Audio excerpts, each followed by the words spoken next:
Karunagappally railway സ്റ്റേഷന് കിഴക്ക് മൂന്നാമത്തെ പ്ലാറ്റ്ഫോമിനോട് ചേർന്ന് വാഹന പാർക്കിംഗ് ആരംഭിക്കണമെന്ന ആവശ്യം ശക്തം.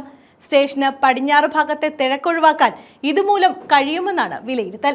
ഓട്ടോറിക്ഷ പാർക്കിംഗ് ഭാഗികമായി ആരംഭിച്ചെങ്കിലും യാത്രക്കാരുടെ തിക്കും തിരക്കും ഗതാഗതം ദുസ്സഹമാക്കുന്നു.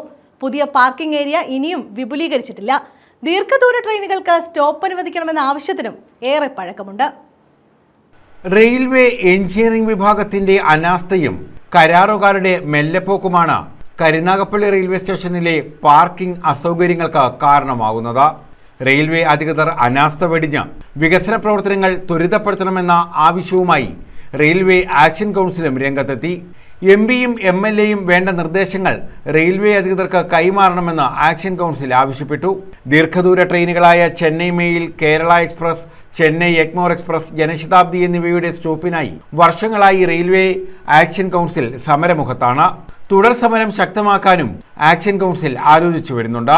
പാർക്കിംഗ് സൗകര്യത്തിലെ അപര്യാപ്തതയും ദീർഘദൂര ട്രെയിനുകളുടെ ആവശ്യകതയും കരുനാഗപ്പള്ളി റെയിൽവേ സ്റ്റേഷന്റെ വികസനത്തിന് ആക്കം കൂട്ടും. News bureau, Karunagappally.